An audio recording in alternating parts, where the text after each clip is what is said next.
내년에는 아예 하락 얘기를 못 하게 될 거예요. 내년 쭉 오른다. 네, 내년에 이제 본격적으로 이제 정말 여러분이 체감하기에 아 이제 정말 수도권 오르는구나. 수도권을 넘어서 지방까지 올라가는구나. 지방도 올라가는. 지방도 수도권 기준 했을 때 지금 무주택자, 1주택자분들 어떻게 해야 되는 거죠? 무조건 사야죠. 이제 앞으로 갈수록 집을 가진 자와 못 가진 자의 격차는 더 심해질 거예요. 지금 전월세는 좋은 선택이라고 생각하고 있잖아요. 그리고 청약도 갈수록 당첨이 어려워지실 거예요.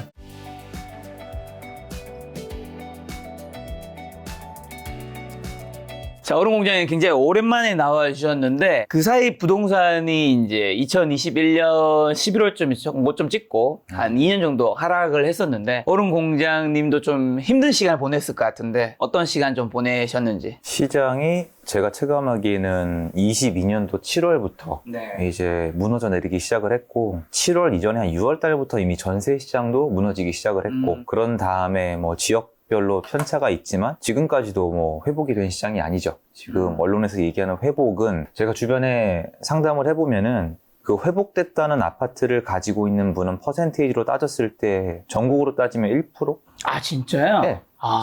이게 뉴스로는 막 서울과 핵심이 이렇게 나오니까 많은 것처럼 보이는데 극소수의 아파트예요. 서울 자체가 이미 서울의 아파트를 가지고 계신 분이 전국을 놓고 보면 그렇게 많지 않잖아요. 그 안에서조차도 이름만 대면 여러분이 아는 아파트가 정고점을 찾은 거지 전체적으로 회복이 되고 있다고 해서 언론에서 얘기하는 것처럼 뭐 다시 올라가고 있다고 얘기하기에는 여러분들이 느끼기에는 분명히 이 차이점이 있죠. 괴리감이 있을 거예요. 왜냐면 저는 일단 제가 얘기한 대로 저랑 저희 회사가 투자를 해 나가잖아요. 굉장히 힘들었겠는데요? 그럼 힘들죠. 그 와중에 저는 거기서 부동산 이 아파트 매매만 가지고 많은 분들이 얘기하는 것처럼 뭐 큰 자산을 이루거나 큰 부자가 되는 게 쉽지가 않아요. 이 세금도 많고 느리고 규제가 나올 수도 있기 때문에 그러다 보니까 저는 공급자의 입장, 시행까지 해야 된다. 그리고 아파트만 하면 안 된다. 정비사업이나 빌라나 오피스텔, 생수 모든 분야를 다 손을 댈 수 있어야 된다는 철학을 가지고 부동산에 미쳐가지고 이제 확장을 시켜왔잖아요. 그러다가 이제 어떻게 확장을 했든 시행을 했든 다 필요 없이 그 시기에 모든 게 무너져 내렸어요. 이 자산시장 자체가 붕괴가 됐잖아요. 그러니까 저 나름대로는 포트폴리오도 여러 가지로 다방화시키고 내 능력도 늘렸고 그리고 공급자의 위치로 올라갔다는 생각까지 했는데 시장 자체가 무너지니까 어떻게 할 수가 없는. 아예 방법이 없어요. 특히 이제 많은 분들이 이제 시간이 지났잖아요. 매매가 내려간 거는 당연히 정말 아픈 부분이지만 둘 번째예요. 매도가 안 됐어요. 그리고 전세도 안 나가요. 그럼 사실 실거주할 집 외에 투자한 집이 전세도 안 나가고 매도가 불가능하고 대출도 안 나온다. 근데 가만히 갖고 있으면 세금은 나온단 말이에요. 그럼 말 그대로 딱 갇혀서 딱 가둬놓고 묶어놓고 때리는 거란 말이에요. 그러면 내 맷집에 따라서 언제 죽냐의 차이일 뿐이지 죽어나는 시장일 수밖에 없어요. 그래서 많은 분들이 아마 힘드셨을 거고 저도 안 힘들었다고 할 수 없습니다가 아니라 정말 힘들었어요. 정말 힘들었고 시행하는 것도 뭐 거의 제가 하던 사업의 전반적으로 그냥 아예 제가 사업을 하고 있다면 이 바닥 자체가 붕괴된 느낌? 그런 느낌이었죠. 그래서 이거 대처하기에 바빠서 뭔가 옛날에 제가 얘기했던 것처럼 뭔가 더 늘리고 치고 올라가고 이러기 위한 바쁨이 아니라 살아남기 위해서 고통을 감내하기 위해서 어느 정도였냐면은 약을 먹고 있다. 네, 그 정도예요. 정신과 쪽에서 네. 많이 마음이 힘들어서. 이거는 저 어차피 제 채널에서도 얘기했던 거니까 그렇게 얘기를 드리고 싶어서 여러분들이 만약에 지금 힘드시다면은 그게 맞다. 그럴 것이다. 왜냐면 지금 이제 제가 작가님께 연락을 한번 드렸었는데 조만간에 이제 뭐 상승 기사나 상승 언론이 나오기 시작할 것이다.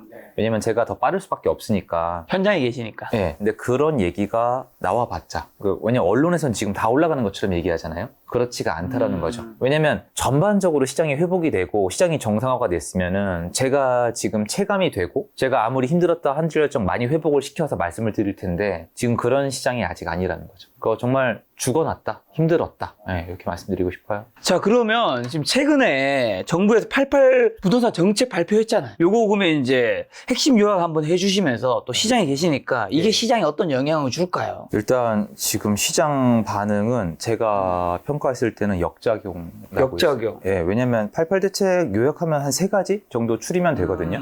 첫 번째가 그린벨트 풀어서 아파트 짓겠다. 그렇죠. 예, 두 번째가 정비사업 특별법 만들어서 정비사업 밀어붙이겠다. 세 번째가 빌라 수요를 조금 늘려주겠다. 뭐 조금 더 디테일하게 들어가면은 무주택자가 빌라 일정 조건에 맞춰서 사면은 청약권을 유지해주겠다. 아니면은 주택이 하나 있어도 빌라를 일정 조건 이하를 사면은 처음에 갖고 있던 주택에 대한 비과세 혜택을 유지시켜주겠다. 이게 빌라에 대한 공포감과 너무 사람들이 안 살려고 하니까. 빌라 시장은 지금 이미 붕괴가 돼 있어요. 붕괴가 됐다는 게 뭐냐면 여러분이 이제 많이 오해하시는 게 빌라가 통계로 따지면 가격이 많이 안 빠졌어요. 근데 이거 얘기하면 다들 놀라시더라고요.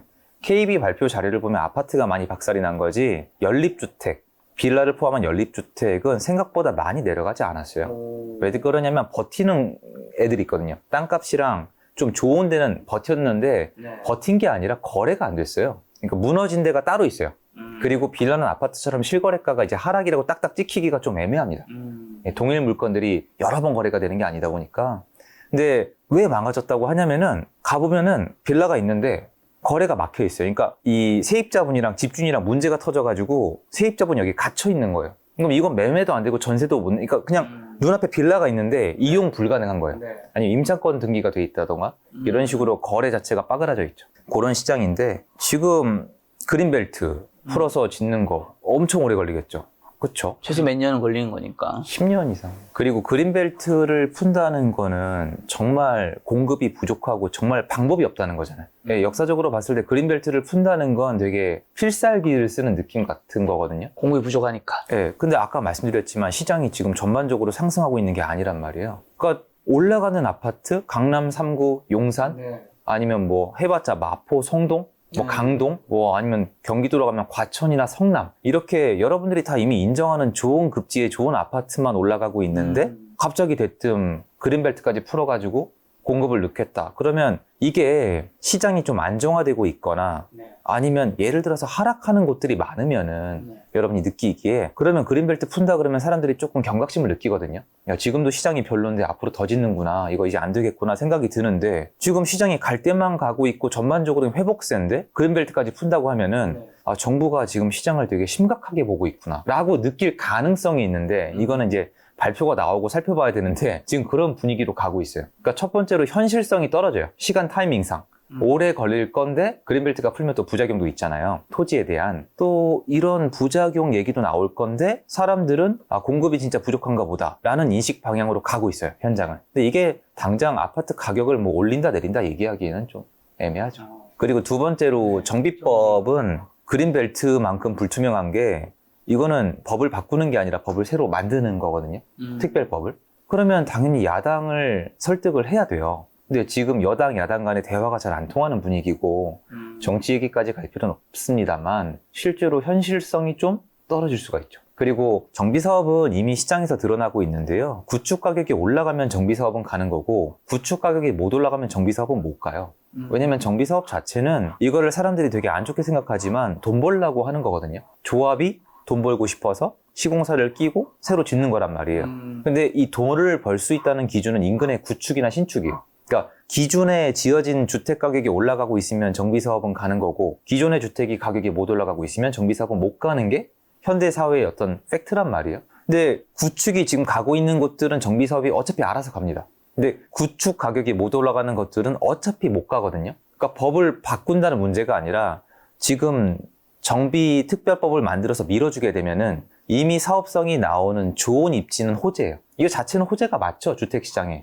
그런데 이게 나왔다고 해서 사업성이 안 나오는, 아까 말씀드렸잖아요. 구축 가격이 어딘 올라가고 어딘 못 올라가요, 지금.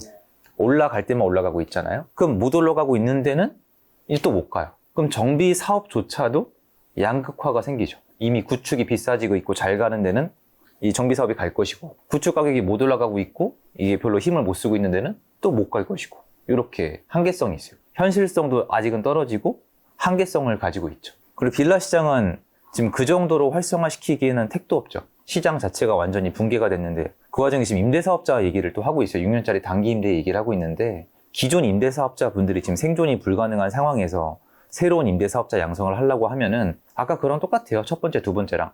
구축 시장을 정상 시장으로 회복을 시키지 않은 상태에서 뭔가 새로운 거를 도입시켜봤자 네. 따라오지 않는다는 거죠. 그래서 약간 그런 부분들에서 한계성을 많이 보이고 있고, 사람들 반응은 정부가 뭔가 좀 급한가 보다. 아니면 네. 시장이 진짜 뭔가 좀 문제가 있나 보다. 정부 발표의 실효성이 떨어진다. 약간 이거 각자 도생 아니야? 그냥 사야 되나? 이런 식의 반응들을 보이고 계세요.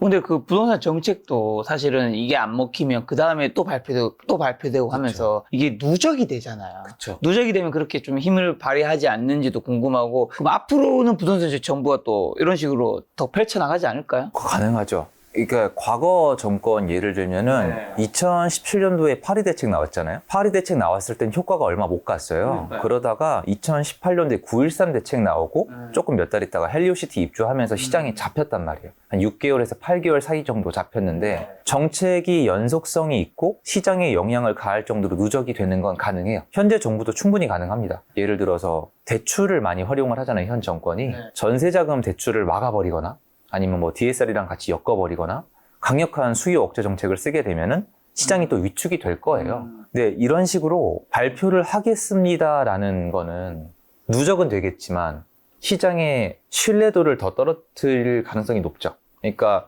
지난 정권이 규제를 30번 가까이 했거든요. 지금 결과는 가격이 더 올라갔잖아요. 그러니까 한 번 신뢰를 잃어버리면은 발표가 나올 때마다 역작용이 점점 더 심해져요.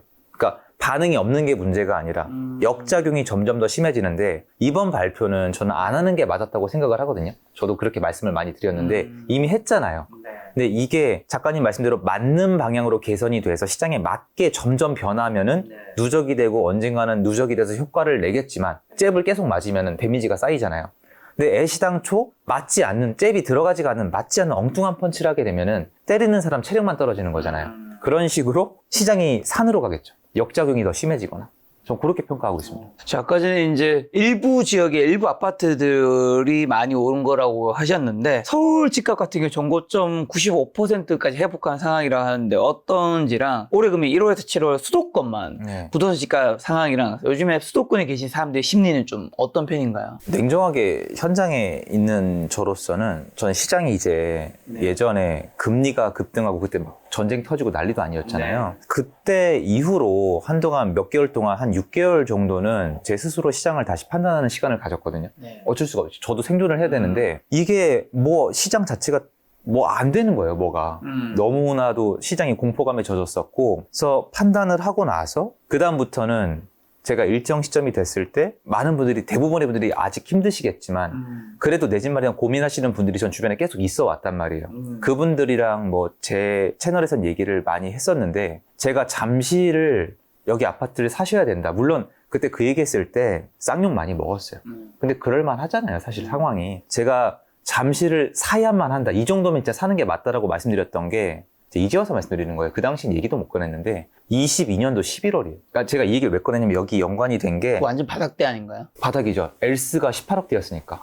지금 얼마죠? 지금 한 25억 원 주셔야죠. 지금 9평 기준인 거죠? 네, 국평 8사제곱미터. 근데 여러분 지금 아시겠지만 예전처럼 제가 그때 살했잖아요. 제 말이 맞았죠라고 할 수 있는 분위기도 아니고, 제가 그래서도 안 되고, 왜냐면 여러분들은 그 상승을 지금 느끼고 있지 못할 가능성이 훨씬 높아요. 90% 이상이거든요. 그리고 아직 시장이 갈 길이 멀었단 말이에요. 근데 제가 이 얘기를 왜 꺼내냐면 그게 아니고요. 우리가 생각한 거랑 달리 관심이 되게 없어졌잖아요, 시장에. 시장은 나름대로 지역별로 갈 길을 가고 있었거든요. 그리고 제가 공덕동의 마레프, 요거를 사야만 한다고 말씀드렸던 게 23년도 2월이에요. 그 다음에 아예 현장 나가서 영상 계속 찍었어요. 그 다음에 서대문고 가셔야 되고, 가지일루탄 가셔야 되고, 그 다음에 뭐 마포 끝자락 상암동까지, 은평구까지, 이게 다 남아 있습니다. 본인 유튜브 채널에? 다 남아 있습니다. 예, 그래서 그거를 이렇게 쭉 사셔야 된다고 말씀을 드렸고, 그분들한테 감사 이메일, 감사 편지를 받기 시작한 게 불과 그렇게 몇 달 안 돼요. 그래서 요번 시장에서 내 집 마련을 저랑 같이 해서 지금 만족스러운 결과가 있는 분들이 많이 있는 곳이 강동구, 하남, 마포, 송파 이쪽이에요. 근데 제가 이 얘기를 왜 하냐면, 우리 모두는 시장이 전반적으로 다 꼬꾸라지고 요번에 다 같이 오르는 이런 느낌이잖아요. 그러니까 22년도 하반기에 다 폭락하고 이번에 다 같이 올라오는데 그게 전혀 아니에요. 그때 다 빠그라진 건 맞아요. 근데 회복하는 모습은 완전 다 달라요. 그래서 그걸 좀 디테일하게 여기 나온 김에 설명을 드리려고 해요. 23년도 1월부터 23년도 8월까지 시장은 회복을 했어요. 강남 3구 주요 아파트 중심으로. 예를 들어서 잠실이 왜 이렇게 유명하냐면 그 인근 있죠. 잠실을 조금 넘어가면 삼성동이에요.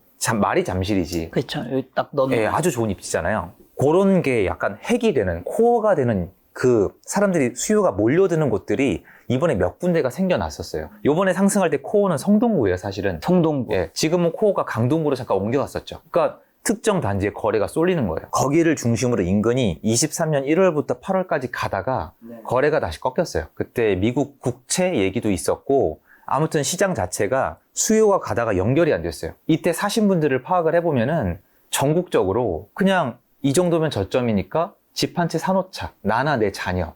이런 분들이 와서 사신 수요만으로 그 정도로 회복이 된 거예요. 근데 8월 달부터 못 가다가 8, 9, 10, 11, 12, 8월 달까지 넣어야 되니까 9, 10, 11, 12, 1, 2, 6개월 동안 잠잠하다가 제가 3월 달부터 갑자기 여기저기 연락도 좀 드리고 호들갑을 좀 떨기 시작을 했는데 전 현장에 계속 있었단 말이에요. 네. 살아남아야 되니까. 그러니까 여기서 컨텐츠를 만들 여유도 없는 거예요. 저는 어디를 누굴 만나지도 못하고 그냥 현장에 계속 있는데 3월 달부터 사람들이 이제 다시 오는 거예요. 다시 오고 그리고 23년도의 특이점은 전세가 상승이 동반이 안 됐어요. 제대로.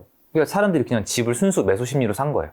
근데 그분들이 가격의 회복을 만들어내는 동안에도 시장의 서울 기준으로 거래량이 완전 박살이 나 있었어요. 2,000건? 심할 때는 1,000건 아래? 맞아. 전 그런 시장 처음 봤거든요. 네. 아예 거래가 없어요. 아예 매도도 안 되고 중개사님들은 실장님 다 자르고 휴가 가버리고 힘드니까. 그리고 권리도 못 받고 넘기고 그냥 아예 뭐 완전 다 말라 죽을 판이었거든요. 그러다가 올해 3월 달부터 사람들이 들어오기 시작을 한 거예요. 3월 달, 4월 달 사람들이 들어오다가 5월 달부터는 가격에 변동이 생기기 시작했어요. 가격 변동과 거래 상승이 5월, 6월, 7월까지 연결되다가 8월 달이냐 지금. 8월 달에는 거래량이 줄 거예요. 현장이 그래요 지금. 근데 8월 달에 거래가 주는데 가격은 올라가고 있어요. 그러니까 요런 흐름이에요. 이렇게 쭉 요런 식으로. 저 잠깐만요. 8월에 거래량이 준다고요? 네. 어차피 지금 데이터 안 나와 있잖아요. 다 해봤자. 근데 네. 데이터 그렇게 나올 거니까. 저는 그런 건 그러니까 8월에는 왜 줄어드는 거예요? 이 여름 방학 있고 뭐 여행 많이 가고 그런 것 때문에 아니면 그냥 시장이 다시 분위기가 또 바뀐다는 건가요? 분위기가 약간 바뀌는 듯 했어요. 이거는 어차피 나가서 봐야 되는 건데 일단 휴가철 영향은 있어요. 근데 휴가철 영향이 제가 제 채널에서도 얘기 안 했었는데 이게 얘기하면 너무 예민할 것 같더라고요. 휴가철을 쭉 돌았는데 저는 지금 휴가 갈 이 여유가 없어요. 입장이 안 된단 말이에요. 휴가철을 갔는데 요번에 상승 못한 지역 있잖아요, 작가님. 거긴 다 휴가를 가셨어요. 중개사님들이 다 휴가를 가셨어요. 근데 가격이 좀 오르고 있는 주요 입지 있잖아요. 거기는 바쁘니까 못 가겠지. 거긴 휴가를 안 갔어요. 근데 그게 사실 거기 있는 집주인분들이나 수요층이 그렇게 반응을 하면은 휴가를 못 가요. 근데 그렇게 반응을 했단 말이에요. 네. 그러니까 가는 데랑 못 가는 데랑 요번에 휴가철에도 확연히 나뉘었단 말이에요. 그래서 이게 전반적으로 보면은 전체적으로는 거래량이 준 게 휴가철 이전에 미리 거래를 해보신 분들 있을 거 아니에요. 그것까지 제가 다 알 수는 없거든요. 뭐 사신 분들 가서 물어볼 수는 없으니까. 근데 휴가철 영향도 있고 사람들이 집을 거래량이 계속 늘 수는 없단 말이에요. 네네. 그러니까 분위기가 살아나니까 미리 사신 분들도 있을 거 아니에요. 그런 오르내림이 있어요. 오르내림이. 그래서 7월 달까지 거래량이 피크를 찍고 8월 달 초에 좀 주춤을 하다가 요새 다시 사세요. 그래서 생각했던 것보다 8월 달에 거래량이 많이, 전 엄청 줄 줄 알았거든요. 근데 그 정도는 아니에요. 거래량 얘기해주세요. 6월에 서울 아파트 거래량이 7,000건 넘었고 7월 거래량은 이제 사실은 그 신고 한 달 이내니까 지금 8월가에 지금 잡힌 게 7,938번까지 이제 신고된 걸로 알고 있는데 사실 이런 추세면 10,000건 넘는 거잖아요. 못 넘어요. 아, 못 넘을 거라고요? 네, 못 넘어요. 아, 진짜로? 네, 사람들이 이게 제가 얘기하면 되게 신기하시더라고요. 근데 저는 여기 어차피 갈아 넣어내고 제가 작가님 만날 때는 사실 이제는 약간 조금 심하게 과장하면 CEO? 그런 식으로 내 사업체를 만들어 가면서 조금 더 여유 있게 살고 싶다는 생각을 했는데 완전 거꾸로 간 거예요, 지금 제 인생이. 옛날처럼 또 바쁘게 살고 있거든요. 그렇다 보니까 이런 것들을 미리 읽어낼 수밖에 없어요. 데이터로 확인하고 나가서 확인하고 다 확인을 하는데 근데 17일까지 거의 8,000건이면 사실 남은 일수가 13일이면 예. 한 2,000건만 플러스 돼도 10,000건이 넘는 거죠. 아니요, 작가님 그렇게 비례하지 않아요. 역사적으로 1일부터 30일 통계를 냈을 때 이 포션이 있어요. 거래 신고를 하는 이 거래 신고 생태계가 있잖아요. 이게 과태료가 나오니까 한 달 이내에 신고를 하시는데 5월 막판에 신고량이 많지 않아요. 5월 달부터 막판에 신고량이 는 건 맞아요. 왜냐면은 실거래가 뜨면은 거래 물건을 놓칠 확률이 높아지니까 5월 달부터 데이터가 틀어진 건 맞는데 그거를 합산해도 7월 달엔 9,000건 나오는 게 맞아요. 9,000건 정도. 물론 여러분 제가 이걸 맞추면 인간이 아니에요. 잘못된 건데 10,000건은 못 넘어요. 어쨌든 9,000건도 굉장히 많이 늘어난 많은 거죠. 그리고 잊으시면 안 되는 게 절대 저희 시청자분들이 잊으시면 안 되는 게 지금은 다주택자 갭 투자가 없어요. 아니, 그냥 없다고 뇌피셜 쓰는 게 아니라 실수요. 네, 취득세 때문에 들어올 수가 없어요. 안 돼요. 전세 끼고 사시는 분들이 있어요. 이건 분명히 맞는데 다주택자는 없어요. 있으면 대단히 이상한 사람. 자, 그러면 지금 수도권 집값이 어쨌든 올랐잖아요. 안 오른 지역도 오른 지역도 있지만. 올랐죠. 올랐다고 맞는 게 보는 게 자, 맞죠. 이제는 그러면 수도권 기준으로 했을 때, 네. 수도권과 서울 기준으로 했을 때 바닥 따지고 상승으로 들어섰다고 하면 되는 건가요? 아니면 또 지금 하락 얘기하신 분들은 아니다. 이거 9월 달부터 분위기 달라져서 그렇죠. 다시 꺾인다. 이렇게 얘기하시는 분이 아니잖아요, 요즘. 예, 맞아요. 9월 달부터 꺾인다고 말씀하시는 게 맞죠. 아, 진짜로? 네, 그분들이 훨씬 더 맞죠. 이게 제가 오. 작가님이랑 예전에 자주 뵙고 인터뷰도 하고 네. 부동산 얘기도 많이 하다가 네. 세상 이렇게 공부하다가 시장이 22년도 하반기부터 다르게 갔잖아요. 네. 그때 유튜브 세계, 컨텐츠 세계에 대한 공부도 좀 해봤는데 네. 저는 하락을 얘기하는 분들이 투자 실력이 없다. 아니면 뭐 진짜가 아니다. 이런 생각을 좀 했었는데 이 컨텐츠 세상은 그렇지 않더라고요. 그러니까 수요가 있고 공급이 있고 자기 이론이 있는 거고 사실 미래는 신의 영역이잖아요. 그렇죠. 그분들이 그렇게 얘기할 수 있는 근거가 있고 있죠. 그리고 그게 얘기가 나가고 나중에 시간이 지났을 때 대중들이 이해할 수 있고 호응할 수 있다면 저는 그렇게 얘기할 수 있다고 생각해요. 네. 이제 9월 달 이후로는 11월 달에 포레온 둔촌주공 입주가 있어요.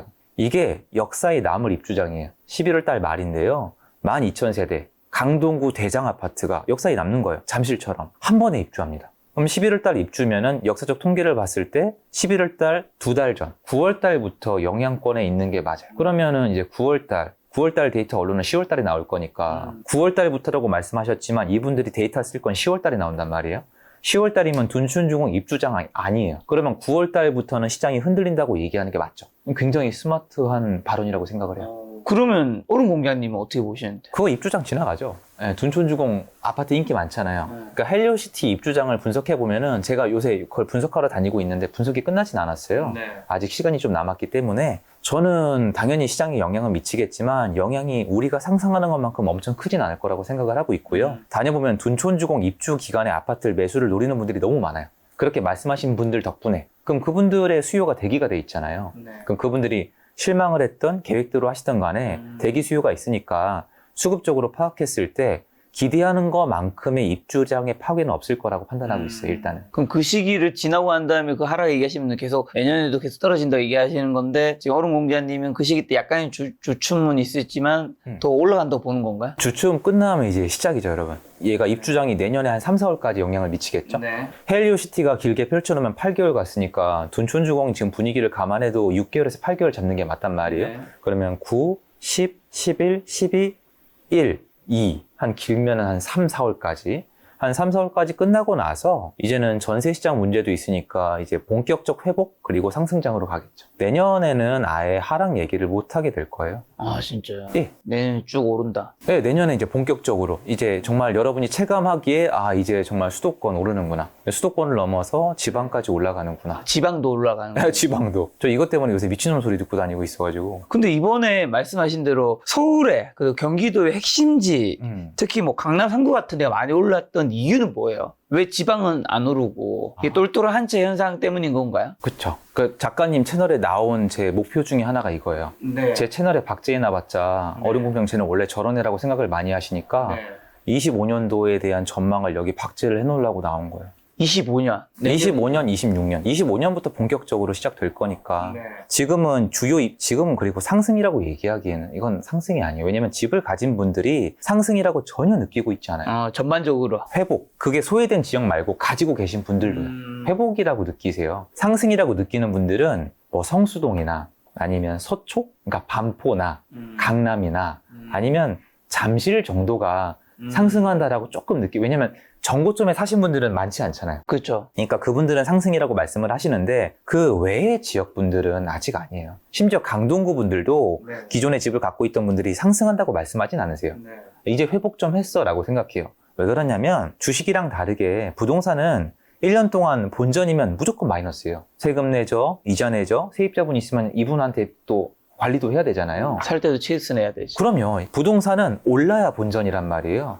지금 2년 동안 때려 맞은 거, 우리가 눈에 안 보이지만 여러 가지 비용들을 제하고 나면은 지금 대부분의 주택은 회복이라고 부르는 게 맞지 상승이라고 부르려면은 아직 멀었어요. 근데 이 상승은 여러분이 체감하시기에 내년부터 온다. 저는 그분들이랑 의견은 정반대예요.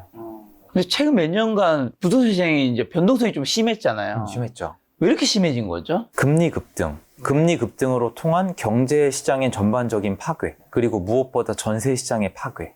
요게 심했죠. 요게 아까 작가님께서 그 얘기 하셨잖아요. 왜 이렇게 양극화가 심하고 관놈들만 가느냐.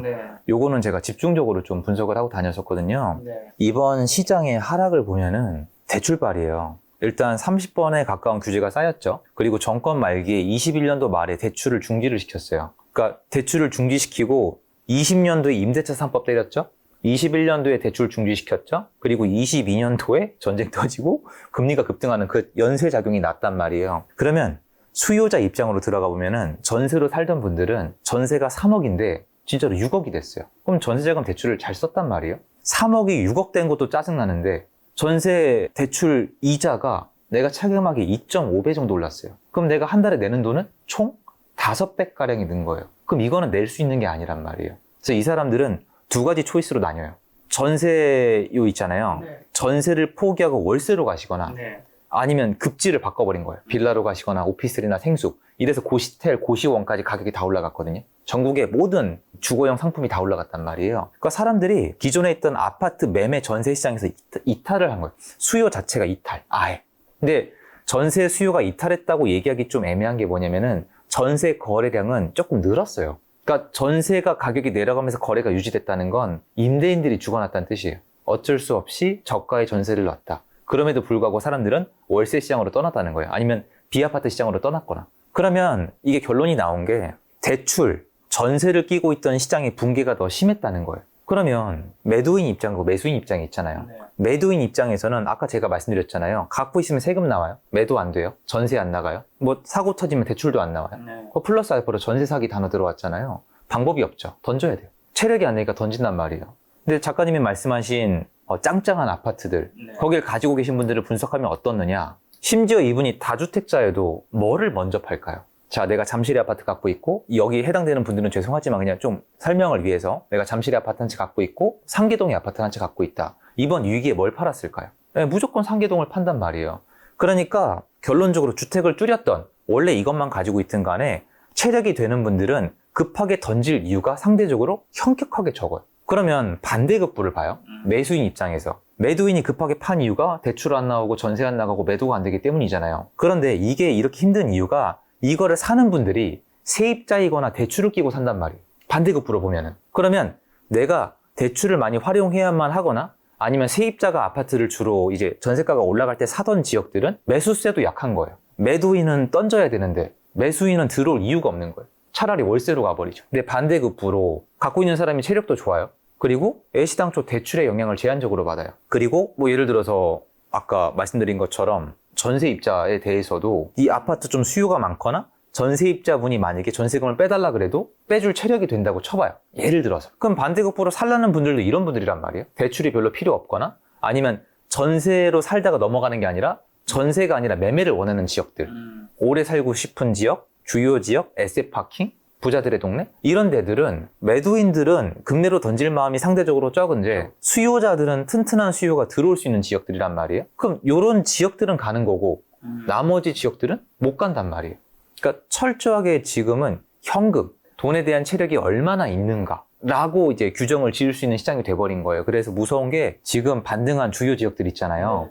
거기는 지금 최근에 매수하신 분들이 옛날에 비해서 경제적으로 더 체력이 튼튼한 분들이에요. 옛날처럼 이렇게 대출을 잔뜩 끼고 사신 것도 아니고. 그러니까 요새 많이들 오해하시는 게 국가에서 특례보금자리론, 신생아 특례대출, 작년에 아니면 이제 그런 거 특례대출을 많이 풀어서 올렸다고 하시는데 오해신 게 걔네가 9억이 넘으면 안 나와요. 근데 지금 서울이랑 수도권을 리드하고 있는 아파트는 다 10억이 넘어요. 그러게요. 그렇죠. 전혀 안 맞는 얘기예요. 그러니까 그 아랫단에 정작 그 대출이 나오는 시장은요, 못 올라갔어요. 왜냐면 거래량은 늘었어요. 맞습니다. 근데 거래가 들어와봤자 금매가 계속 나와요. 아까 말씀드렸잖아요. 팔아야 된다니까요. 살아남으려면. 이게 수급이에요, 수급. 근데 부자 동네는 난 급하게 팔 이유가 없어. 전세입자가 나간다? 역전세가 났어? 돈 줄게. 대출이 안 나온다고? 상관없어. 내가 메꿔 넣을게. 이런 사람들이 집을 갖고 있는데 사고 싶은 사람은 있단 말이에요. 근데 사고 싶은 사람도 지금 시장의 핸디캡, 대출이나 전세에 대한 핸디캡이 덜 통하는 거예요. 이 사람들 대출도 이번에 별로 못 썼을 거예요. 그럼 이 수급을 따졌을 때 수요가 더 많아지는 순간 얘네는 가격이 올라가 버리는 건데 하단의 시장은 매도세가 세니까 갖고 있으면 죽거든요. 계속 거래가 되면서도 가격이 비리비리한 거예요. 그러니까 이렇게 해서 지금 가는 지역들은 지금 똘똘한 한 채, 돈 있는 사람들을 위한 시장, 이 트렌드 때문에 나오고 있는 거죠. 잔인한 시장이죠. 그리고 또 공급도 여쭤보고 싶은 게 서울 같은 경우에 공급이 부족해 예. 집값이 더 오른다고 하는 분들 있잖아요. 예. 근데 이것도 뭐 수치를 어디서 다르게 가져온 건지 아니면 관점이 다르신 건지 모르겠는데 공급이 많다는 분도 있고 예. 적다는 분도 있더라고요. 그렇죠. 작가님 말씀이 네. 맞는 게 공급은 절대량을 따지기보다는 수요에 비해서 많다 적다를 따지는 게 사실은 훨씬 더 효율적이잖아요. 네. 근데 이제 역사적으로 통계를 놓고 봤을 때 서울 아파트 공급량이 사실 25년도부터 줄어가지고 눈에 띌 정도로 26년도부터 부족한 건 맞아요. 맞는데 누구든 주장을 달리할 수 있는 게 예를 들어서 어떤 분들이 지금 더 이상 집 살 사람이 없다. 시중에 집 살 돈이 없다. 이 주장과 함께 그것 치고는 아파트 공급이 이거 부족한 거 아니다. 이게 틀렸다고 얘기할 수는 없죠. 그러니까 제가 얘기하는 거는 역사적인 데이터에 비해서 역사적으로 사람들이 역사적 통계만큼은 집을 살 수요가 있다는 전제 조건 한 거예요. 제가 무조건 이거 서울에 공급량 절대적으로 부족합니다라고 얘기하기에는 네. 제 주장인 거죠. 그분들 말대로 앞으로 집 살 사람이 없다. 그럼 공급량은 적다고 해도 전혀 문제가 없죠. 근데 이 역사적 통계를 놓고 봤을 때는 앞으로 26, 27로 넘어가면서 서울만 부족한 게 아니에요. 사실 서울 아파트 가격을 수도권, 경기권의 공급량이 많이 방어를 해주거든요. 그렇죠. 얘네도 부족해요. 인천도 이제 부족해요. 그러니까 수도권 자체가 공급이 2025, 26, 네. 27 넘어가면서 계속 부족한 거는 제 주장이에요. 예, 데이터를 따졌을 때. 지금 그럼 얼음공장님은 25년, 6년, 7년에는 서울이나 경기도 집값이 더 오른다고 보시는 것 같네요. 네, 요거를 두고 시청자 여러분이 평가하시겠죠.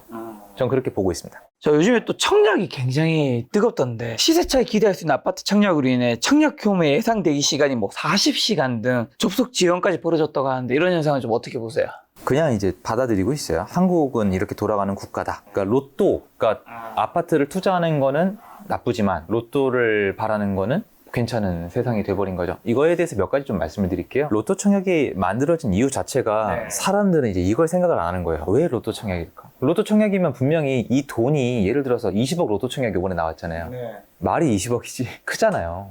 엄청난 거죠. 네, 그 당첨되신 분은 사실 여러분이 전 이거 댓글 여러 댓글이 달리겠지만 솔직히 그 20억 당첨되신 분이 본인은 절대 그렇게 말씀 안 하시겠지만 그 많은 분들이 주장하는 기준을 통해서 무슨 노력을 하셨는데요? 무슨 노동을 하셨고 무슨 자격증을 따셨고 그 20억만큼의 노력을 한 건 절대 아니지. 그러니까 뭘 하셨냐고요, 제 말은. 그냥 당첨이 되신 거잖아요. 물론 그분은 내가 이 가점을 만들기 위해 블라블라블라, 이 잔금을 내기 위해 블라블라 하겠지만, 로또 청약이란 말이에요. 그럼 그 20억은 어디서 오는 거예요? 이걸 아무도 안 따지는데요. 그거는 땅 주인 조합들한테부터 오는 거예요. 왜냐면 20억이면 분양가를 올렸어도 된다는 뜻이잖아요. 그러니까 분양가 상한제가 먹은 곳들이 입지가 좋은 곳들 중에서 거기가 지금 전부 다 로또 청약이 된 거란 말이에요. 그러면 기존의 땅 주인들, 조합원들의 돈을 뺏어서 수분양자한테 주는 거예요. 왜냐면은 기존의 땅 주인, 조합, 정비 사업의 주체는 한국 사회에서 악마고 그리고 무주택자, 청약을 넣어야 될 때는 무주택자는 지켜줘야 되는 보호 대상이니까 이 돈이 여기로 이동하는 게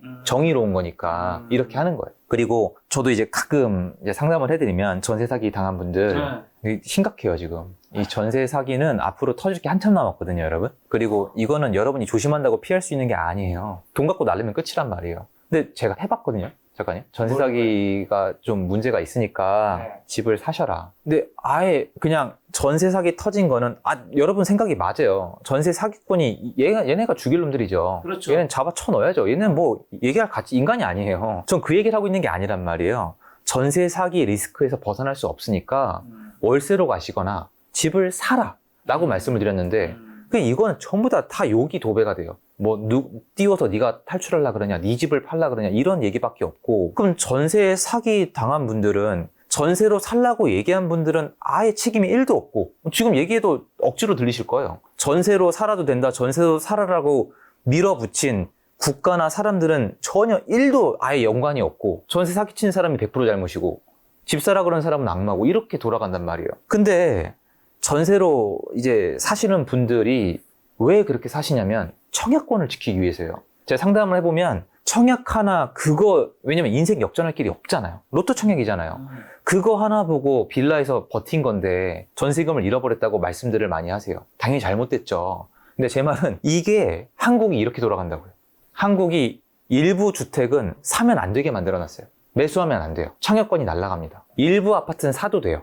에세이파킹, 시세 상승이 예상이 되니까. 아까 말씀하신 지금 나홀로 상승하고 있는 지역들이 여기 해당이 돼요. 얘네는 청약이 아니어도 사면 믿음이 가거든요. 근데 나머지 집은 청약이 차달이 나온 거예요. 그래서 이거에 대해서는 저는 부동산 시장을 좋아하는 사람 입장에서는 대단히 잘못됐다. 정말 망국으로 가는 길이다 라고 얘기하고 싶고요. 저는 당연히 청약 받을 분들이나 무주택자분들 이분들한테 해당이 안 되는데 시장 측면에서 말씀드리는 거예요. 조합의 돈을 뺏어서 수분양자한테 주는 거잖아요. 그럼 이렇게 되면 제가 늘 말씀드렸지만 맨 마지막 결론은 하나예요. 공급 스탑. 제 값을 못 받게 하는 거잖아요. 로또 청약이 이 돈이 어디서 나오겠어요. 어디선가는 나올 거 아니에요. 이거는 땅 주인한테 뺏는 건데 땅 주인들이 분양가를 마음대로 못한다? 그럼 더 이상 안 짓는 거예요. 그래서 공급량이 이 모양 이 꼴이 난 거거든요. 그러니까 저는 일정 기간 동안에 일정 사람들한테 이득이 가고 일정 사람들한테 표가 가겠지만 장기적으로 봤을 때 시장을 좀 망치고 있다라고 생각을 해요. 저는. 어떻게 바뀌어야 되는 거죠, 그거? 청약이 너무 지금 복잡하게 돼 있어서 제가 한마디로 정의 내리긴 어렵겠지만 분양가 자율화를 시켜서 분양가를 자율화 시키면요 이 청약의 메리트가 확 줄어들어요, 작가님. 그러니까 이런 거예요. 분양가 자율화가 근데 집값 상승을 막 엄청 부추기게 되지 않나요? 근데 일정 기간 동안 그렇죠. 작가님이랑 저랑 라이벌의 어떤 시행사, 시공사예요. 그럼 분양가 자율화 시켰어요. 분양가 자율화 시킨 데가 언제냐면 김대중 정권 때예요. 부동산 시장이 너무 침체가 되고 지을 건설사가 없으니까 분양가를 자율화 시켜줘 버렸어요. 그때 난리도 아니었거든요. 그럼 둘이 무한 경쟁을 할 거 아니에요. 그러다가 이제 가격을 미분양 날 때까지, 미분양이랑 악성 미분양이 날 때까지. 그러니까 근데 일정 기간 동안에는 당연히 이 한국이란 이 자산 시장에서 한동안 부작용이 있겠죠. 근데 장기간으로 봤을 때는 주택 시장이 넘칠 때까지 공급이 되겠죠. 근데 이 일정 기간 동안을 버틸 수가 없는 거죠. 사람들이 너무 싫어하실 테니까. 그리고 청약의 메리트는 확 떨어져요. 왜냐면 분양가가 비싸잖아요. 그러니까 이런 거예요. 제가 설명할 때 제가 분양을 했는데 저희 시행사에서 경쟁률이 뭐 한 500대 1이 나온 거예요. 그냥 순삭 완판이 됐어요. 그리고 작가님은 경쟁률이 한 2.2대 1이 나왔어요. 그래서 완판 때까지 3개월이 걸렸어요. 시행사 입장에서 누가 잘한 거예요? 너무 싸게 팔았다는 뜻이잖아요. 너무 싸게 팔았으니까 네. 이쪽이 이익이 나요. 이거는 망한 거죠. 잘못한 거죠. 이거는 3달 동안 녹여 팔았으면은 훨씬 비싸게 팔 수 있었던 거예요. 작가님이 2.2대 1이 나왔다. 3개월 만에 완판을 때렸다는 거는 시장에서 좀 비싼 고민되는 거죠. 그래도 신축이니까 필요한 수요가 윗돈을 내면서까지 살 때까지 버틴 거고 저는 헐값에 덤핑한 거예요. 그러니까 이거를 원한단 말이에요. 사람들은. 왜냐면 청약을 받아야 되니까. 이해하죠. 맞는데 이게 지속되다 보면은 마진이 안 남는단 말이에요. 그러니까 공급이 안 되는. 안 되죠. 그러니까 작가님 말씀대로 해도 부작용이 있고 제 말대로 부작용이 있는데 저는 장기적으로 보고 싶거든요. 장기적으로. 어차피 제가 장기적으로 보자는 말이 여러분한테 와닿으려면은 공급 부족 존으로 들어가는 25, 26, 27까지 가보셔야 돼요. 근데 예를 들어서 26, 27을 지나가는데 공급이 그거밖에 안 되는데도 시장이 잘 돌아간다. 그럼 사실은 제 의견은 고칠 필요가 있다고 생각해요. 그래서 저는 25, 26, 27 시장을 되게 예의주시하고 있어요. 자, 그리고 저 대출 아까 얘기해 주셨는데 주 시중은행 가계대출 잔액이 한 달 새에 뭐 6조 원 넘게 굉장히 많이 증가했다고 하더라고요. 집값 상승 기대감에 따른 대출 수요가 폭증해서 증가한 것 같은데 이런 증가세는 앞으로도 계속 유지가 될까요? 이게 예민한 질문이다. 이거 얘기할 때 제일 많이 욕먹는 것 중에 하나여서 저는 가계대출이 일정 내에서는 늘어나는 게 정상이라고 보거든요. 자본주의가 신용으로 돌아가는데 사람들이 뭔가 해야 되잖아요. 예를 들어서 사람들은 주로 일자리를 찾아요. 일자리를 만들 생각은 안 하거든요. 그러니까 다수가 생각했을 때는 좋은 일자리만 있으면 땡이지 나머진 솔직히 관심 받기란 말이에요. 근데 작가님도 이제 뭐 하시는 일이 다양하시겠지만 내가 새로운 일자리를 만든다라는 생각을 해봐요. 일자리 한 10개 만들 거예요. 그럼 대출이 필요하죠. 그러니까 이것도 마찬가지로 건설도 일자리를 만드는 거고 뭔가를 만들어내려면은 대출이 필요하단 말이에요. 그렇죠. 근데 이 주택시장도 마찬가지예요. 그러니까 대출을 일으켜서 뭔가 한다는 거는 뭔가 성장 방향이에요. 물론 이거 대출을 못 갚거나 사건, 사고가 터지면 역작용이 나겠지만 너무 무리하면 안 되겠지만 한국은 사람들이 자산을 많이 가지고 있어요. 자산 보유율이 되게 높은 국가거든요. 그래서 저는 가계 부채가 늘어나는 것 자체에 대해서 알러지를 느낄 필요는 없다고 생각을 해요. 가계 부채가 건전하게 늘어나면 된다고 생각을 하는데 제 기준에서는 지금 정부가 펼치고 있는 사실 해외는 대출 규제를 안 해요. 대출 규제는 각 은행에서 하는 거예요. 여러분 그 대출 사고 터지면 어디가 망하겠어요? 은행이 망한단 말이에요. 그럼 어디가 규제해야 되겠어요?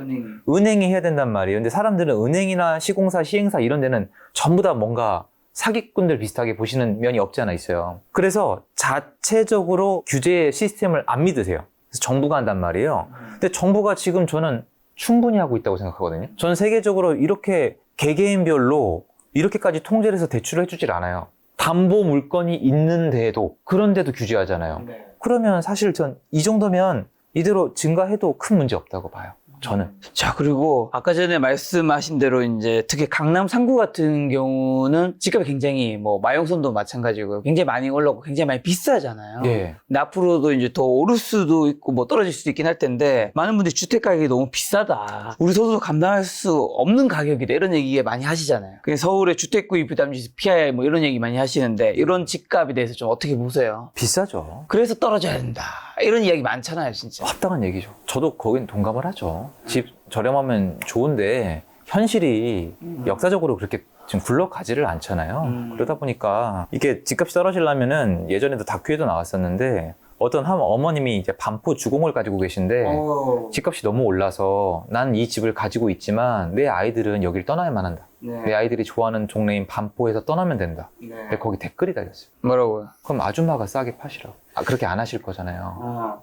근데 저는 그 댓글 다신 분의 마음도 이해가 가요. 그러니까 댓글 다신 분은, 물론 그 아주머니 입장도 저는 이해는 가는데, 댓글 다는 분들도, 아니, 그래도 반프로 가지고 있는 사람이 말을 하면 뭔가 약간 약 올리는 것 같기도 하고. 그러니까 좀, 왜냐면 이번 그 시장 상승력을 온몸으로 누리신 분이잖아요. 그러니까. 근데 그 아주머니 입장에서 본인이 뭐 한 건 아니거든요. 그러니까 두 분 다 아무 죄가 없죠. 그리고 집값 저도 비싸다고 생각하고요. 그리고 내려가서 아무래도 사람들이 요새 너무 힘들잖아요. 누구나 자기 주택을 맞는 형태로 초이스함에 있어서, 그리고 집을 살 때 조급할 필요 없고 전세 월세를 살면서 걱정할 필요가 없고 이게 맞다고 저는 생각을 해요.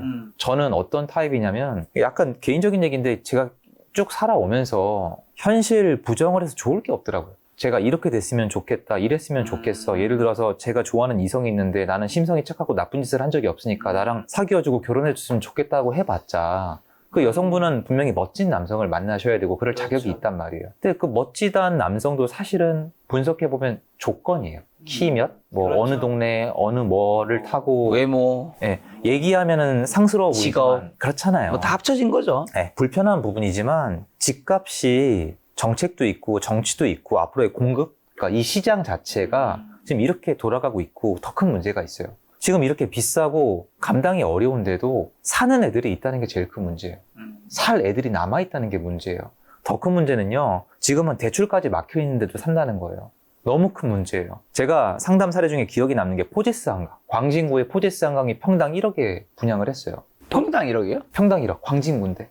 완판, 예. 수강생분이 상담을 하신 거예요. 이거나 자격되는데 분양 넣어도 되냐. 근데 사실 거기 상담을 했다는 게 뭐냐면 현금 몇십억이 있는 분이란 뜻이거든요. 그것도 신혼이세요. 젊어요. 그래가지고 나 이거 여러 개로 쪼개서 투자해야 되냐. 너처럼 진짜 나도 한번 가보고 싶다. 아니면 이거 분양받아야 되냐. 이거 분양받으면 솔직히 많이 묶인다라고 해서 제가 그랬겠거든요. 선생님 같은 분이 제가 갔던 길을 왜 가냐. 그 위험천만하고 어려운 길을. 이거 분양받으셔라. 내가 봤을 때는 이게 시간이 걸릴지 몰라도 이게 완판이 된다. 왜 그러냐면 선생님 같은 분들이 원하는 주거에 대한 공급이 너무 부족하다. 한국은 부자란 단어가 들어가면 알러지가 생기거든요. 부자들을 위한 주거시설 공급에 굉장히 보수적인 게 한국이란 말이에요. 그러니까 부자분들이 원하는 데가 성수동이에요. 지금 이미 이건 제가 의견이 아니라 수요에서 증명이 됐잖아요. 성수동, 한남동. 그렇죠. 완벽하죠. 부자들이 원하는 동네는 지금 공급이 더 있어야 돼요. 지금 신고가 행렬이에요. 거긴 상승 중 맞아요. 심각해요, 지금. 그것도 현금으로 사세요. 몇 백억, 200억. 요즘 하이엔드 주거용들이 가격이 엄청나게 올라. 가면은 아예 다른 세상 얘기예요. 진짜 다른 세상 얘기예요. 이게 예를 들어서 비슷해요, 집이. 비슷한데, 그러니까 우리가 생각하는 가성비가 비슷한 그 단지 내 동호수인데 부자분이 자기 어떤 조건이나 개인적 취향 때문에 얘가 더 마음에 드는 거예요. A와 B 중에. 근데 호가가 2억이 차이가 나요. 그럼 일반인이면 가성비가 비슷한데 그렇죠. 2억을 더 주고 이걸 산다는 건요. 이건 사치예요. 근데 제가 할 얘기 뻔히 아시죠? 사요. 그렇죠. 진짜로 사요. 진짜로. 흔히 이제 반포나 그쪽에서 이제 한강이 보이는 걸로 5억에서 10억 정도까지도 10억 차이 나는 경우 있잖아요. RR 같은 거. 네, 10억 차이 나. 왜냐면 한강뷰가 왜 이렇게 비싸냐고 제가 질문을 받은 적이 있는데 저는 그 이유를 알거든요. 이거 저 어디서 못 들었어요, 설명을. 근데 되게 단순해요, 여러분. 한강뷰가 비싼 이유는요, 좋아서가 아니에요. 이걸 부자들이 좋아해요. 그러니까 제가 직접 들은 거란 말이에요. 의견이 비슷해요. 거기서 오는 성공감, 내려다보는 한강, 트로피, 그리고 약간 이 부자들이 생각, 사색, 이런 거 좋아하세요. 뭔가 차이는 있을 거 아니에요. 이분들은 여러분이 들었을 때 조금 불편하실 수 있겠지만 막 바쁘게 노동만 하시는 분들에 비해서 이분들은 생각하고 기분에 따라서 결정 하나에 의해서 몇 억, 몇십억이 왔다 갔다 하잖아요. 우리 인정할 거 인정합시다. 그럼 중요한데 이 고민과 그걸 어떤 기분 어디서 하느냐, 이게 자긴 중요하대요. 그래서 인테리어, 층, 동향, 그리고 미신, 풍수, 이거를 어차피 결정 한 번이 몇 억인데 하신단 말이에요. 근데 이 사람들이 어느 순간부터 한강뷰를 선호를 하는데 이 사람들이 끌어올린 거예요. 아니 솔직히 한강 보이나 안 보이나 솔직히 바빠 죽겠는데 뭘 한강을 보고 있어요. 근데 거기 몇 억을 왜 태우냐고요. 이분들끼리 마켓을 만든 거죠. 실제로 가면 그렇게 많이 보지도 않는 많이 안 봐요. 그리고 옛날에 한강뷰 인기 없었던 거 아시죠? 음기, 그리고 햇빛 비침, 그리고 앞에 도로가잖아요. 인기 별로 없었어요, 진짜. 사실 옛날에는. 근데 지금은 세상이 변한 거죠. 부자들이 좋아하는 거에 웃돈이 붙게 돼 있는 것 같아요. 그리고 이게 공급이 넘치면 되는데 한강뷰 보이는 좋은 아파트가 지어봤자 몇 개나 짓겠냐. 몇 개 못 찍겠죠. 네, 그렇게 되는 거예요. 자, 그리고 올해 9월 미국에서 이제 금리 인하 할 거잖아요. 예, 예. 거의 확실한 지금 가능성으로 불리고 있는데 한국 부동산 시장에도 영향이 좀 있을까요? 아니 이미 이런 것들이 반영되고 있는 걸까요? 저는 의견을 바꾸질 않아요. 왜냐면 저는 의견을 바꾸려면 제 부동산을 보는 이론을 바꿔야 돼요. 그때그때 편승하는 걸 굉장히 싫어해요. 왜냐면 제가 제 투자를 해야 되니까. 그리고 전 발등에 불 떨어졌잖아요. 금리가 0.25? 숏이잖아요. 숏으로 뭐 올라가든 컷을 치든 간에 0.25면은 시장에서 소화되는 데 한 3개월 걸려요. 그게 제가 갖고 있는 통계거든요. 그런데 이게 단시간 내에 3개월짜리가 소화도 되기 전에 이번에 7배 올라갔단 말이에요. 0.5에서 3.5까지. 미국은 22배 올라갔어요. 이게 붕괴가 돼버렸단 말이에요. 근데 요번에 어쨌건 내려도 0.25, 0.5 요 정도잖아요. 그러면 시장에서 좋게는 반응하겠지만 전 거꾸로도 마찬가지예요. 부동산 시장이 엄청난 호재다? 저 이렇게 보지 않아요. 부동산 시장은 사람들의 수요가 얼만큼 뭉쳐 움직이느냐, 어디로 향하냐가 중요해요. 지금은 여전히 전국으로 봤을 때 사람들이 여전히 월세 선호하세요. 그리고 이제야 전세 매매로 좀 오고 있는 와중이기 때문에 지금 시장의 흐름상 금리가 내려가게 되면 좋은 반응은 있겠죠? 왜냐면 여태까지 금리 때문에 눌려있던 수요가 있으니까. 하지만 그렇다고 이제 금리가 내려가니까 부동산이 뻥! 이거 아니에요. 그것 때문에 그렇게 보고 있는 게 아니에요. 자, 그렇다면 수도권 기준으로 했을 때 지금 무주택자, 1주택자분들 어떻게 해야 되는 거죠? 무조건 사야죠. 어차피 뭐 욕먹을 거는 각오하고 말씀드리는 거니까. 네. 전 무조건 사야 된다고 생각해요. 이제 앞으로 갈수록 집을 가진 자와 못 가진 자의 격차는 더 심해질 거예요. 어차피 왜냐면 저는 이 기간조차에도 내 집 마련하셨던 분들한테 지금 감사 인사를 받고 있거든요. 여전히 힘든 분들께는 마음이 엄청 무거워요. 근데 뭐 이게 사람이 그때그때 신의 영역이잖아요, 미래가. 근데 제 의견이니까. 전 지금은 무주택자는 빨리 내 집 마련하시면 좋다고 생각을 하고 있고요. 지금 전월세는 좋은 선택이라고 생각하고 있잖아요. 그리고 청약도 갈수록 당첨이 어려워지실 거예요. 1주택자분들은 상급지로 갈아타야 되는 건가요? 상급지 갈아타는 거 지금 어려워요, 잠깐. 왜냐면 아까 우리가 지금 시장을 보면은 예를 들면 되게 편해요. 성북구에 집을 가지고 계신 분이 지금 잠실로 가고 싶다고 쳐요. 성북구가 안 팔리나요? 안 팔리는 게 아니라 안 올랐죠. 그러니까 내 아파트는 회복이 하나도 안 됐는데 성북구 지금 되고 있어요. 근데 그럼 양주, 내가 내 집에 회복이 하나도 안 됐는데 회복이 이미 된 데를 산다? 그러면 이게 돈이 안 돼요. 지금 상급지 갈아타기가 되게 힘든 구간이에요. 그래서 이 타이밍이 일단은 좀 한 뭉치가 넘어갔어요. 근데 상급지로 가는 걸 할 수 있을 때 하는 게 좋은데 이게 가성비가 좋냐는 별도의 문제예요. 지금은 사실 여러분이 여건이 된다면 일시적 1가구 2주택이 좋아요. 첫 번째 주택을 사고 1년이 넘은 다음에 두 번째 주택을 사면 되거든요. 이 전략이 더 좋고 어디를 갖고 있냐에 따라 다르겠지만 저 요새 이거 고민 상담 안 그러다가 올해 한 3월달 이후 5월달부터 폭주해요. 는 정도가 아니에요, 이 고민이. 근데 제가 말씀드렸지만 이 얘기를 계속 하고 싶은 거예요. 여러분이 지금 2, 3억? 기본 2, 3억 싸게 살 수 있던 시장은 다 지나보내시고 싹 다 지나보내시고 이제 와서 반응하시는 거 보면은 전 이번에도 수요가 뭉칠 거라고 생각해요. 시간이 지나서. 이거 변하지가 않아요, 이거는. 제가 그렇게 많이 말씀을 드리고 부탁을 드렸는데 나가서 메이도인한테 그냥 큰 소리 치면서 야, 사줄게. 내가 네 집 사줄 테니까 너 얼마까지 해줄 수 있는데 마음에 안 들면 바로 옆집으로 간다. 이게 되던 시장에서 지금은 거꾸로예요. 예를 들어서 당장 하남시만 가도 매도인한테 가서 깎아달라면 가세요. 사장님 전화하지 마세요. 이래요 진짜로. 진짜 이거 확인하세요 전화하셔서. 그러니까 이런 시기가 됐단 말이에요. 그래서 지금은 갈아타기 하실 때 가성비를 한번 따져보셔야 되고 그게 아니라면 1가구 2주택 한번 생각해 보시면 어떨까 싶어요. 그러면 수도권에서는 무주택자인 분들은 어떤 지역을 사야 되는 건가요? 본인이 감당할 수 있는 선에서는 최대한 상급지로 가는 게 좋은 건가요? 그것도 중요한데 아직 회복이 덜 된 지역? 거기서 이제 회복이 기대되는 지역. 이게 제가 하는 일이잖아요. 네. 이것 때문에 정말 미친 듯이 다니고 있는데 네, 어딘가요? 많이 미친 듯이 다니니까요. 지금 가성비 나오고 동대문구? 동대문. 동대문구. 서울은 아직 조금 강동구?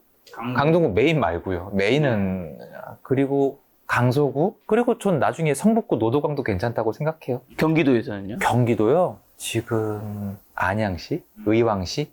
아니면 뭐 조금 멀리 보시면 뭐 안산이나 시흥? 요 정도까지 좀 멀리 보면 그런데 나머지 지역은 사실 전 지금 뭐 광명시도 괜찮아 보이더라고요. 광명시도 다 그렇게 여러분이 생각한 것처럼 회복한 게 아니고 광명시가 좀 지역이 많아요. 광명 위쪽에 사거리 광명동, 철산, 하안, 소화, 일찍 이렇게 있거든요. 그런데 그런 데들이 앞으로 조금 오를 수 있는 여지가 많이 있는 것 같다. 네, 그 조금이 아니라 회복만 해도 얼마예요? 회복만 해도. 많은 분들이 지금 시장 엄청 복잡하게 생각하시는데요. 전 복잡하게 보고 있지는 않거든요. 어디를 어떻게 가성비 있게 접근하냐 그러면 된다고 생각을 해요. 자, 지금 집값 상승이 아니라 25, 6에도 하락 얘기하신 분들도 있잖아요. 혹시 그럼 그분들은 뭘 좀 만약에 틀린다면 뭘 좀 놓친다고 생각하세요? 놓쳤다기보다는 아마 보시는 관점이 다르지 않으실까요? 네. 제가 이번에 사람은 위기나 어떤 시행착오를 겪으면 배우는 게 있어야 된다고 저는 생각을 하거든요. 저는 이제 어떤 스피커? 인플루언서 분들 얘기는 다양하게 듣기로 했고 하락을 주장하시는 분들은 그만한 이유가 있다고 생각을 해요.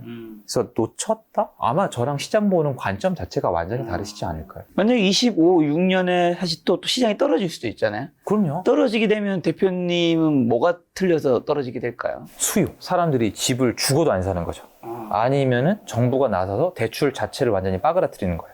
이분들이 만약에 놓치면 저는 월세요. 저는 예전에 재테크 콘서트 있잖아요. 네. 그거 가서 얘기한 적이 기사 남아있어요. 박제돼 있는데 이제 1년 넘은 것 같아요. 집코노미 같은데요? 제 네. 생각에. 거기서 저는 지금 시장의 주인공은 월세라고 말씀을 드렸거든요. 그러니까 아파트 시장이 매매랑 전세랑 월세로 나눠져 있어요. 소비자는 세 개 중에 하나를 선택하시면 되거든요. 근데 월세가 너무 많이 올랐어요. 지금 전국적으로 월세는 계속 올라가고 있어요. 서울은 지난달 월세 상승률이 아마 역대 1위였을 거예요. 역대 1위. 1.1. 엄청나죠. 이 월세가 작가님도 아실 거예요. 우리가 다양하게 주거 형태를 살아보셨잖아요. 저도 그렇고 월세는 올려준다 안 준다의 문제가 아니에요. 낼 수 있냐 없냐의 문제지. 당장에 체감하게 말씀드리면 여러분이 당장에 지금 월세 1200을 낼 수 있는 건 아니란 말이에요. 그렇죠. 근데 어떻게 하시겠어요? 그럼 다른 형태를 취한단 말이에요. 다른 형태가 전세 매매가 될 수 있는데 이게 생각보다 싸다. 그러면 선택을 할 거란 말이에요. 그러니까 이런 식으로 아마 월세 부분을 놓치고 계신 게 아닐까. 근데 제가 말씀드리는 거는 만약에 이대로 가다 월세 시장까지 잠잠해진다? 그럼 뭔가 주택시장 전체의 수급을 놓고 봤을 때 수요가 제가 생각하지 못한 것만큼 약한 거죠. 절대 집을 안 산다거나 다른 주거 형태로 만족을 한다거나. 그럼 정부는 뭐가 급해서 지금 이렇게 날뛰고 있을까요? 뭔가 데이터가 있겠죠, 이분들도. 그래서 월세, 국민들은 작가님 왜 분노하지 않을까요? 시장이 이렇게 됐는데 옛날에 한국의 아파트 월세가 정말 쌌거든요. 지금은 이제 2배가 넘게 올랐는데 월세는 분노하지 않아요. 매매가 하락했을 때는 매수 시장에 아무 관심도 없고 거래량 봤을 때는 사람들이 기웃거리지도 않았는데 다시 좀 올라간다 그랬는데 대부분의 아파트가 올라가지 않는데도 국민들은 대노하고 있어요. 정부는 발등에 불이 떨어졌고 참 신기한 것 같아요. 제가 봤을 때 이런 부분, 이런 분위기 이런 것들을 놓친 게 아닐까. 부동산 또 시공, 시행 이런 쪽도 관련해서 일을 하고 계시니까 부동산 PF 문제 여전히 남아있나요? 남아있어요. 요거 뭐 심각하게 터질 수 있는 건가요? PF는요, 작가님, 원래 이제 심각했어요. 왜냐면 시장 자체가 붕괴가 됐잖아요. 근데 이제 저는 약간 이거 독특한 관점을 가지고 있어요. 제가 이제 시행을 하는 사업을 하는 사람인 동시에 투자자이기도 하잖아요. 문제가 사람들이 다 인지가 되고 대비를 오래 하면요, 안 터지더라고요. 예를 들어서 우크라이나 전쟁, 파월 아저씨의 뒤통수. 전 뒤통수예요. 왜냐면 파월 아저씨가 분명히 나중에 올릴 거라 하셨는데 갑자기 너무 빨리 올리셨거든요. 제가 봤을 땐 모든 사람이 이건 동감을 하시더라고요. 그러니까 대비가 안 된 블랙스완이 터져나오면 모르겠지만 PF는 정부가 너무 오랫동안 대비를 했고 그리고 우리가 너무 인지를 하고 있거든요. 그리고 오래된 고질병이기도 하고요. 어떻게 보면은. 그래서 데이터는 심각한 게 맞아요. 근데 아마 여기저기가 터져도 완충 효과를 통해서 잘 넘어갈 거다. 이게 지금 주장이 아니라 뉴스에서 PF로 시장이 붕괴된다는 주장이 완전 남발을 할 때도 저는 이렇게 말씀을 드렸어요. 근데 결국 보세요. 뭐가 터졌죠? PF 문제가 터지면 심각한 건 뭐냐면은 건설사가 아니에요. 걔네 망해도 돼요, 여러분. 은행이 문제예요. 얘네랑 엮여 있는 증권사랑 은행. 얘네가 터지면서 연쇄도산이 문제거든요. 이 연쇄도산까지 간 적이 있어요. 이명박 정권 때. 이명박 정권 때 그래서 은행까지 정리를 시켰는데도 살아남은 게 한국 경제예요. 근데 지금 은행에 번지지도 못하고 있어요. 그러면 과거 역사를 봤을 때도 정부가 지금 PF 문제를 해결해 주는 게 아니에요. 안 죽게 그냥 인공호흡기만 대고 있는 거죠. 그리고 죽으면 안 된다고 이제 계속 겁박을 넣고 있는 거죠. 그러니까 저는 사실 심각한 걸 인지는 하고 있지만 터질 거라고 생각하고 있지는 않다는 거죠. 터질 것 같진 않다. 저희 지금까지 그럼 이제 수도권 위주로 좀 많이 여쭤봤으면 예. 지방도 여쭤봐야 되는데 5대 강력시 부산, 울산, 대구, 광주, 대전, 세종 예. 현 상황 어떻고 앞으로 좀 어떻게 보시는지 가볍게. 와, 제가 오랜만에 이렇게 꼼꼼한 네. 인터뷰 나오니까 피로감이. 아, 제가 요새 진짜 한동안, 와, 근데 진짜, 저는 잠깐 이것도 좀 내보내주시면 좋겠는데 너무 신기한 거예요. 저같이 부동산 얘기하시는 분들 많잖아요. 네네. 근데 다들 멀쩡해. 아니, 그러니까 솔직히 좀 그런 것 같아요. 그러니까 사람들한테 네. 부동산에 대해서 강력하게 얘기를 하고 사라 말라 할 거면 네. 일단 본인도 거의 누구보다 주식 전문가면 주식으로 돈을 벌어봤든 잃어봤든 많이 해봤어야 네, 전 네. 된다고 생각해요. 제 생각이에요, 그냥. 네. 근데 사람들은 그렇게 반응하지 않는 거 아는데 음. 그런 분들이 너무 적은 것. 저는 제 이번 시장에 죽을 뻔했거든요. 뭔가 네. 시장에 투자자보다 해설가가 많다라는 네. 의미시군요. 정말 요번에 너무 많이 느꼈어요. 근데 사실 그분들이 저보다 훨씬 나아요. 대중들이 원하는 건 그게 아니거든요. 어제 반응을 봐도 마찬가지인 것 같아요. 그래서 저 요번에 많이 느끼고 많이 반성을 해요. 근데 저는 어차피 이 일을 하기로 했었으니까. 지금 인천은 입주가 안 끝났어요. 근데 일찌감치 괜찮은 모습에서 지금 회복을 하고 있고요. 경기권도 점점 좋아지고 있고 부산이 좀 메롱합니다. 부산이 수요가 다시 살아나는 게 더디네요. 그래서 지금 월세로 갔던 사람들이 잘 안 돌아오고 있고 이동을 꺼리고 있고요. 원래 부산이 울산보다는 대부분 좀 괜찮은 모습을 보이는 게 평균인데 차라리 울산이 이 부분에서 좀 더 나아요. 대구는 놀랍죠. 지금 굉장히 시장이 안 좋아요. 거의 죽음의 시장이라고 불리고 있는데 그럼에도 불구하고 바닥을 다지고 체력으로 버티고 있고 그리고 사람들이 기웃거리기 시작을 하고 있고 투자하는 분이라면 지금 대구 시장을 안 본다면 제 말은 투자자예요. 여러분이 얘기하는 꾼들 말씀드리는 겁니다. 꾼이라고 스스로 느끼면서 대구를 지금 안 보고 있다면은 전 되게 이상한 분이라고 생각을 해요. 광주는 시장이 느릿느릿이에요. 느립니다. 좋지도 않고 나쁘지도 않고 한동안 거래 자체가 굉장히 그러니까 약간 힘이 없다가요. 천천히 요새 와서가 아니야. 천천히 사람들이 천천히 움직이고 있는 시장? 근데 사실은 이 정도로 정체돼 있으면 안 좋다고 느껴요. 부동산은 다시 말씀드리지만 가만히 있으면 마이너스거든요. 대전은 중심지를 위주로 조금씩 괜찮아지는 듯 하지만 입주 물량도 있고 세종시랑 엮여 있잖아요. 사실 차 타고 30분 내로 간단 말이에요. 근데 세종시도 뜻밖의 매도 물량이 지속적이에요. 아무래도 시장 파악이 다른 데랑 좀 다른 것 같아요. 왜냐면 전국구 투자처였고 전국에서 집을 샀고 나대지에다 때려 지은 거잖아요. 그래서 사람들이 생각보다 매도를 많이 해서 대전, 세종은 좀 살아나는 듯 했었어요. 수요가 들어오면서. 그런데 들어오는 수요에 반해서 이때다 싶었는지 공급, 매도가 역작용하면서 지금 약간 살아날라는데 누르고 있는 그런 모습을 보이고 있습니다. 요게 거의 정확하실 거예요. 저 그럼 지방에서는 가장 유력하게 상승 가능한 지역은 뭐 지금 사도 괜찮은 지역은 있나요? 없으면 없다고 해주시면 되고요. 있죠. 어딘가요? 근데 너무 조심스러워가지고 이거는 네. 요새 이 분위기에서 지금은 수도권까지만 말씀드리면 안 될까요?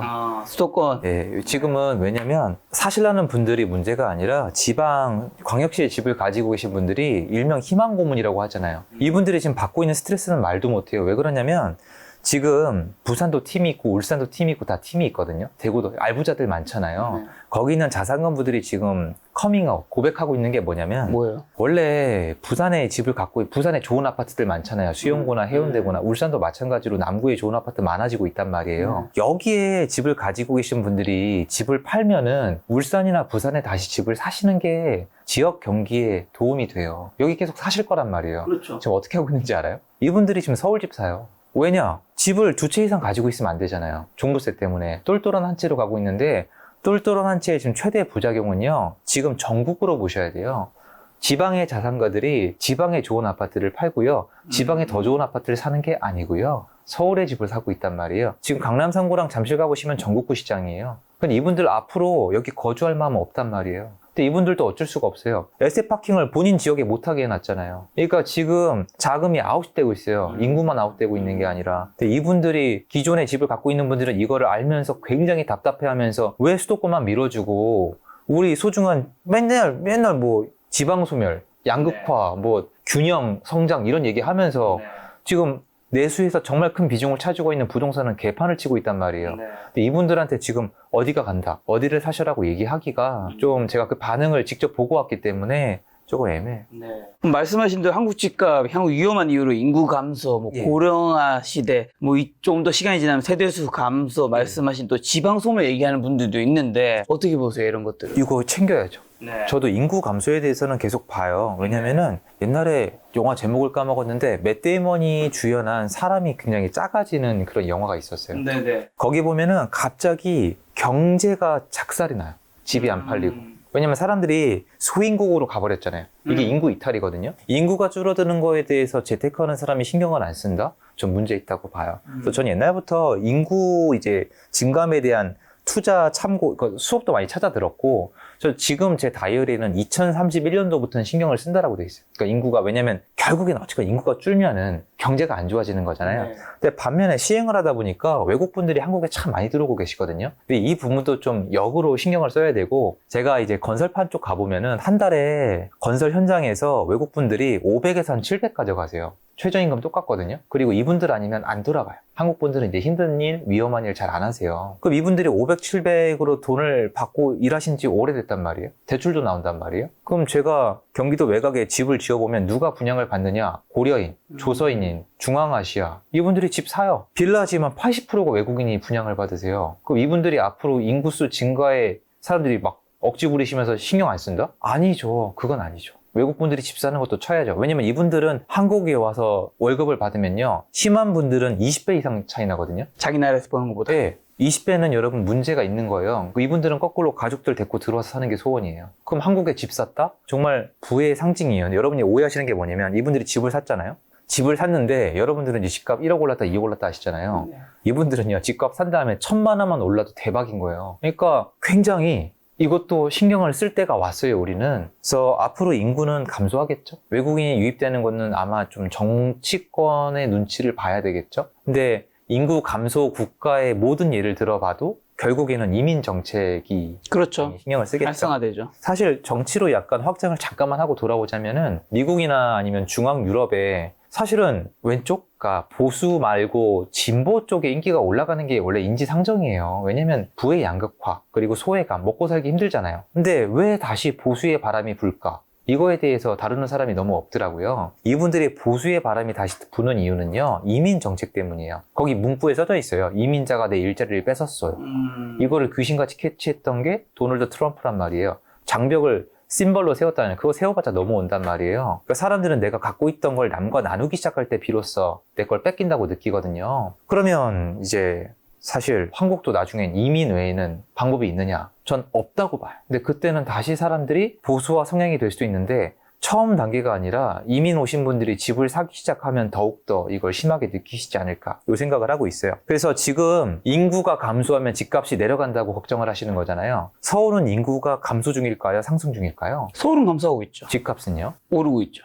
다시. 네. 근데 사람들이 그냥 이렇게 저한테 얘기하세요. 설명을 하려고 그러면, 아, 왜 서울 얘기해? 분명히 저한테 하고 싶은 얘기는 인구가 감소하니까 집값이 내려간다는데, 서울 얘기를 꺼내면은 야, 엉뚱한 얘기 하지 마라고 하시는데, 그렇게 얘기할 수 있잖아요. 경기도 인구는 증가하니까. 예. 같은 생활권이니까. 근데 경기도는 집을 엄청 때려주고 있단 말이에요. 그쵸? 맞아. 그것도 설명이 가능해요. 그러면 서울의 집은 그대로 있잖아요, 작가님.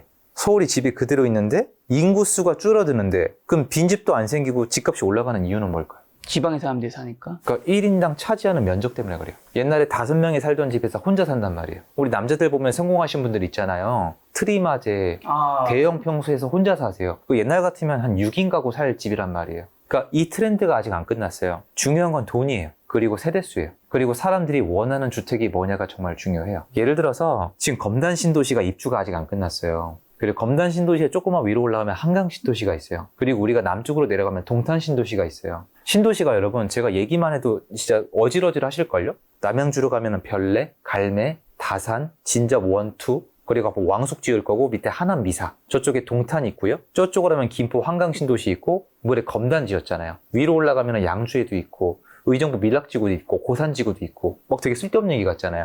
얘네 아파트 쏟아 부을 때 사람들이 뭐라 그랬냐면, 야, 인구가 줄고 있는데 앞으로 줄 건데 거기 다 빈집 된다 바보야. 유령도시 된다 그랬는데 지금 가보시면 아주 빽빽하게 차 있단 말이에요. 그러면 사람들이 여기서 끝나면 안 되는 게 여기 이 집 있잖아요, 작가님. 누가 채운 거예요? 늘어난 인구가 채운 걸까요? 아니죠. 인근에 빌라나 오피스텔이나 엄마 아빠 집이나 아니면 해외에 살고 있거나 지방에 올라온 분들이 채우고 있는 거란 말이에요. 이게 집값을 올리는 거잖아요. 사람들이 원하는 주택에 대한 공급 대비 그 합당한 돈을 가지고 있는 세대수를 비교하는 게 맞아요. 그래서 아파트 시장은 당분간 상승세가 남아있다는 거예요, 저는. 인구수 감소는 집값 하락의 요소가 맞아요. 세대수 감소도 집값 하락의 요소가 분명히 맞아요. 확실히 맞습니다. 다만 우리가 봐야 되는 거는 아파트. 특히 서울. 사람들이 원하는 신축. 얘네의 수요가 달아나려면은 그에 대한 수요가 없어져야 된다고 저는 생각을 하거든요. 좀 다르게 보고 있습니다. 그래서 그럼 어떤 전문가분들이 인구 감소 고령화 시대 우리나라 부동산이 자산 비중이 70%, 뭐 80% 너무 높기 때문에 정리하는데 얘기하시는데 그게 서울 같은 핵심 지역이라든가 경기도 핵심 지역 같은 데는 그렇게 판단하면 안 된다고 말씀하신 거겠네요. 일부 또 특히 지방 같은 데 그럴 수도 있겠지만. 저 다 틀린 말씀은 아니지만 지방의 은면리, 할머니 할아버지만 사시는 이제 초가집 있는 곳들은 소멸이 먼저 될 것이고 당장에 인천의 구 빌라촌 가면은 반지하 다 비어 있거든요. 반지하가 비어 있다는 건 되게 상징적으로 상징이 커요, 여러분. 반지하가 어떻게 생겨났냐? 반지하는 원래 불법이었어요. 서울에 인구가 몰리면서 반지하는 원래 거기 뭐 하는 공간이냐면 집 놓는 데요. 옛날에 집이 다 작았단 말이에요. 우리가 왜 실감이 안 나냐면 옛날에 10평짜리 집에 5명이 살았어요. 짐을 놓을 데가 어디 있어요, 여러분. 그러니까 차도 없잖아요, 옛날에.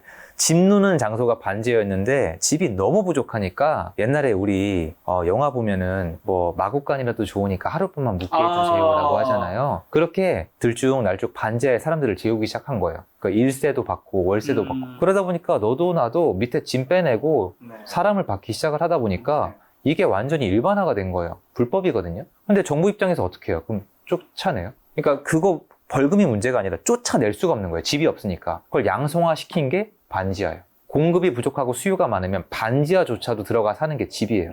그럼 인천에 나가면 빌라촌이 어떻게 돼 있느냐? 반지하는 아예 다 폐허예요. 미추홀구 한번 나가보세요. 반지하에 사람 없어요. 왜 이렇게 됐을까요? 수요가 없어요. 이런 집들부터 없어지는 거예요. 이런 집들부터 순차적으로. 근데 한꺼번에 갑자기 인구수가 줄고 세대수가 줄어나니까 누가 봐도 번듯한 아파트에 사람이 안 산다? 이건 억지라는 거죠, 아직은. 너무 건너뛴 거예요. 그래서 서울의 아파트 때려 넣으면 끝난다니까요. 끝도 없이 때려 넣으면. 근데 그 일정 기간의 상승세를 이겨낼 수 있는 정치인이 없는 게 한국이에요. 그러니까 요게 참 타이밍? 그러니까 그분들 말이 틀린 게 아니에요. 시간과 타이밍, 종류, 그러니까 시야를 어디를 보냐에 따라서 다른 결론이 나오더라고요. 자, 그럼 혹시 지금 투자나 집 사는 거 피해야 하는 지역이나 상품 같은 거 어떤 거 좀 지금은 특히 조심해야 될까요? 비아파트? 비아파트. 그리고 다주택자 투자. 이건 조심해야죠. 많이 조심해야 돼요. 비아파트는 규제의 영향을 너무 많이 받고 있으니까. 그러니까 하면 안 된다는 게 아니라 공부 안 하고 하실 거면 절대 하시지 말라는 거예요. 지금 특히 구분상가, 테마형 상가. 테마형 상가는 가든파이브 생각하시면 돼요. 옛날에 동대문. 일단 지역주택조합 절대로 하시면 안 되고요. 지역주택조합 아직도 판을 치고 있습니다. 지역주택조합이요, 정비사업 해지된 구역에 많이 기생을 해요. 왜냐면 정비사업이란 테마를 이미 끼고 있으니까. 지금 미추홀구만 가도 그런 분들이 어쨌든 몇 군데 있는데, 지역주택조합은 앞뒤 따질 거 없이 안 하시면 되고요. 뭐 성공 사례가 있다고 저한테 많이 말씀을 하시는데 알고 싶지도 않고 조심해라. 그냥 하지 마라. 지역주택조합은 조심하는 게 아니라 하지 마라. 그리고 구분형 상가도 1년 동안 몰빵해서 공부하실 마음 없으면 하지 마라.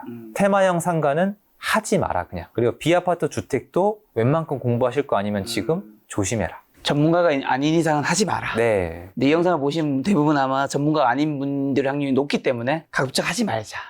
당연히 돈이 되고 투자 수익을 내는 분들이 이 시간에도 있고 투자 상품이 충분히 될 수 있는 시장에도 불구하고 해당 영역의 리스크는 가격 하락이 아니라 탈출이 안 돼요. 그냥 나랑 같이, 그러니까 여러분 발목에 쇠사슬 차고 살고 싶지 않잖아요.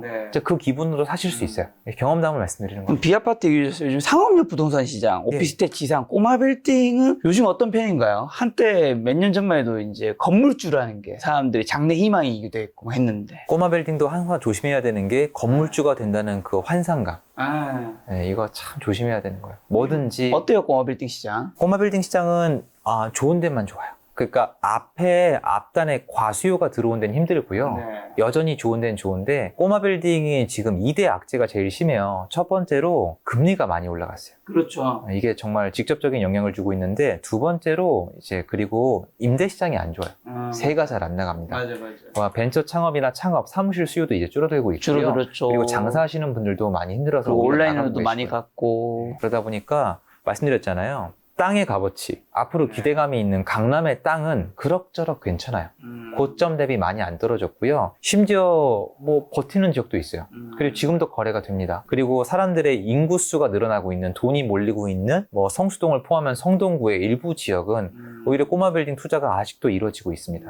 근데 이에 반해서 한동안 유동성 장애, 땅값이 아니라 건물주란 테마, 그리고 세입자한테 받는 월세 단순 수익률, 그때 금리만 가지고 수익률 계산했던 곳들, 그러니까 비강남에 예를 들어서 뭐 강서구나 뭐 노도강이나 이런 지역에 건물을 샀던 분들은 지금 엑시트가 안 되고 세가 안 맞춰지고 있고 매달 적자를 보는 분들도 적지 않고요. 그리고 이미 본인이 느끼는 분들 많으세요. 수억 원 적자, 그러니까 마이너스가 이미 나 있다는 사실을. 왜냐면 아까 그거랑 똑같아요. 건물 상승 기대감이 없으면 임대 수익이라도 나오면 돼요. 근데 임대 수익도 자체가 매월 마이너스인데 그럼 거꾸로 이걸 사갈 사람이 없잖아요. 그러니까 그런 지역으로 여기도 양극화가 이루어지고 있다. 근데 많은 분들이 얘기하는 것만큼 최악은 아니에요. 최악의 시장은 아파트 시장이지 여기가 아니에요. 되게 지역별로 심하고요. 오피스텔은 지금 시장이 많은 분들이 오해하시는 게 오피스텔 시장이 지금 다 죽었다고 생각하시는데 안 그래요. 지금도 스물스물 올라가는 지역이 있어요. 서울에 희소성 있고 주거 가치가 있고 아파트 대체가 가능한 곳 중에 많이 떨어졌던 것들은 회복을 하고 있고요. 그렇지 않고 입지가 안 되는데 단순 투자 상품으로 유동성으로 들어갔던 지역들이 거래가 굉장히 어렵습니다. 그리고 전세 시장의 공포를 느끼면서 그때 유동성장에 대출 월세가 아니라 전세를 기반으로 들어갔던 지역들이 지금 많이 힘들어요. 그리고 지사는 많이 힘드세요. 진짜 지사는 전반적으로 힘들다고 보시면 돼요.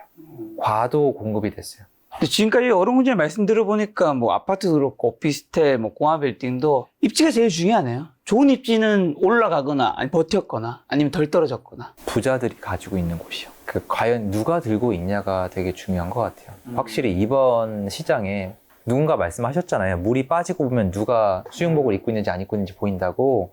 이번에도 역시 정부의 의도인지 모르겠지만 어정쩡한 중산층, 대출을 활용했거나 전세를 활용했거나 이 기간에 광한 베팅을 했던 사람들은 쓸려 나갔고 현금 부자들은 잠깐 힘들었지만 더욱더 그 본인들의 위치를 확실하게 만들고 있는 시장이라고. 자, 그러면 지금 이제 2024년인데 한 10년쯤 지나면 수도권에서 지금보다 좋아질 입지는 혹시 어디일까요? 어쨌든 집을 사시면 뭐 보통 일반인 분들은 2, 3년 내에 팔지는 않으니까요. 지금보다 입지가 좋아질 지금보다 것이다. 진짜 정말 좋아질 입지. 그리고 강남은 그때도 영원하겠죠? 네. 그때까지는. 네. 그리고 용산은 시간이 지나면 강남을 넘어설 수도 있을까요? 전 그렇게 생각하지 않아요. 네, 강남이 최고입니다. 그리고 10년 후에 그럼 지금보다 좀 좋아질 입지는 어디? 지금보다 좋아질 입지는 이게 부동산이 많은 분들이 그 생각하세요. 당연히 중요해요. 무시하는 건 아닌데 대중교통. 뭐 지하철이 뚫렸다. 얼마 전에 8호선이 연장이 됐거든요. 당연히 영향이 있죠. 근데 우리가 지하철을 타는 이유가 뭔지 한번 생각을 해봐요. 일자리. 맞아요. 일자리예요. 그러면 지하철이 아니라 일자리가 많아지는 지역이 훨씬 더 먼저 아닐까요? 일자리로 가지 않는 노선은 가격이 올라가지 않아요. 예를 들어서 제가 옛날에 우이 신설동 경전철이 있어요. 거기에 역세권, 어느 정도 역세권이냐면 입구에서 한 20초면 가요. 그냥 넘어지면 됩니다. 근데 딱 개통을 했거든요. 가격이 500만 원이 떨어진 거예요. 그때 팔겠다는 분들이 늘어나면서 소용이 없어요. 왜냐면 그 경전철 타면 산 가거든요. 등산객들이 많이 타요. 근데 9호선 같은 것들, 이런 것들이 생기면은 좋아지죠. 당연히 좋아지는데 그 본질은 일자리, 돈에 있단 말이에요. 돈 있는 사람들이 학군도 따지는 거고 돈 있는 사람들이 출퇴근 거리에 더 예민하고 그리고 그 사람들이 커뮤니티를 만들면 부촌이 만들어지는 거란 말이에요. 그런 면에서 앞으로 일자리가 늘어나고 부가가치가 늘어날 지역을 찾아보면 되겠죠. 어디죠? 아실 거잖아요. 대충 알죠. 네, 서울에는 이미 일자리가 많은 데는 뭐 광화문, 여의도, 강남인 거고 앞으로 그럼 늘어나는 거는 이게 아까 말씀하신 지역이 거기는 첫 번째로 일자리 늘어나는 걸 떠나서 일자리가 근처에 있었는데도 주거지로서 각광을 못 받던 지역들 거기도 보셔야 돼요. 뭐 종로나 중구 이쪽에는 경기공장이 보세요. 치고 나가는 거 보세요. 옛날에 그런 데 아니었단 말이에요. 그런 곳들이 여전히 있어요. 여기가 왕십리도 포함돼요. 왕심, 종로, 중구, 왕십리 일자리와 관련해서. 성동구죠, 사실 거기도. 그래서 앞으로 좋아질 것 중에 하나는 전 성동구. 성동구가 저는 성수동, 성동구가 완성형이 아니라고 봐요. 부자들의 부촌이 더 확고해질 거예요. 부동산 하는 분이라면 부정할 수 없는 용산. 용산은 더 10년 후면 더욱더 엄청 좋아질 거예요. 마포구는요? 마포구도 좋아집니다. 마포구도 일자리가 점점 늘고 있고 10년 후 지나면 근데 마용성 중에서 지금은 용산과 성동구가 뭔가 네. 쌍두대장 같은 느낌인데 마포구가 여기에 올라갈 것 같은 느낌은 아니긴 한데 좀 마포구 사는 사람으로서 마포구가 저는 거기까지 닿기가 어렵다고 보는 이유가 뭐냐면 고급형 주거 상품이 부족해요. 그렇죠. 용산에라든가 이제 성동구는 있잖아. 마포를 제대로 한 번 더 띄우려면은 고급형 마레프 같은, 아니 마레프보다 사실 잠실 아파트도 아파트 자체가 고급형으로 지은 게 아니에요. 보급형으로 지은 거예요. 근데 마레프도 보급형으로 지은 거예요. 입지랑 출퇴근 때문에 좋아진 건데 성수동이랑 용산은 뭐가 다르냐면 일자리도 늘어나고 입지도 좋고 부자들이 좋아하는 게 고급형. 그렇죠. 갤러리아 포레, 아크로포레스트, 트리마즈 이 3대장이 있죠. 와서 돈 쓰세요 보드로 지었는데 수요가 붙은 지역인데 그리고 용산에는 한남도의 나인원, 뭐였죠? 첼리투스. 말해 뭐야? 첼리투스. 그 1대1 재건축의 성공 사례죠. 첼리투스는 옆에 걔네가 렉스 간 거고 옆에 왕실 그 아파트 붙어 있잖아요. 같이 갔어야 되는데 못 간 거. 근데 그런 애들이 마포구에 지금 들어올 자리가 제한적이라는 거예요. 근데 이미 개발이 돼버렸잖아요. 어느 정도는. 그러면 마포에서 그런 고급형 주거 상품을 지으려면 구도심을 지어야 되는데 구도심이 마포에서 서쪽으로 더 가야 된단 말이에요. 공덕을 개발을 해야 되는데. 공간이 없군요. 예, 있어요, 있기는. 이 용산이랑 이어지는, 그러니까 용산이랑 마포가 붙어 있어요. 붙어 있잖아요. 예, 거기가 개발이 더 되면서 추가적으로 좋아질 수도 있고, 일자리가 더 늘어날 수도 있고, 학군지가 더 좋아질 수도 있어요. 근데 그러기에는 지금 모습만 봤을 때는 한계가 있다는 거예요. 근데 용산이랑 성동구는 이게 갈 길이 정해졌죠. 용산구랑 성동구는 뭐 아파트에 다르겠지만 일반적으로 어디가 더 상급지예요? 둘 다 좋은 상급지긴 한데. 용산이요. 아, 용산이 조금 더 상급지. 네. 사실 더 비싼 게 더 상급지라고 저는 생각을 하거든요. 그쵸, 근데 이제 가격을. 성수동에 부자분들, 유명한 분들이 많이 사는 건 팩트는 맞지만, 단지가 몇 개 없잖아. 그렇죠. 근데 또 용산도 안 나와서 그렇지 부자분들 끔찍하게 있거든요. 그러니까 그거는 무시 못하고 용산이 앞으로 또 개발이 된다고 쳤을 때 얼마나 많은 고급 주거 시설, 그리고 용산의 무한 가능성은 뭐냐면 국제업무지구. 한국에서 국제업무지구를 만들었을 때 세계적으로 수요를 빨아들일 수 있는 지역이 지금은 강남, 용산 외엔 잘 없어요. 근데 들어올 때 가격이 맞아야 되는데 용산이 가능성이 제일 높은데 얘가 만약에 된다. 한국의 경제력을 기반으로 된다. 그럼 이거 글로벌 머니 들어오는 거거든요. 그러면 강남을 넘을 수 있는 거야? 아니요?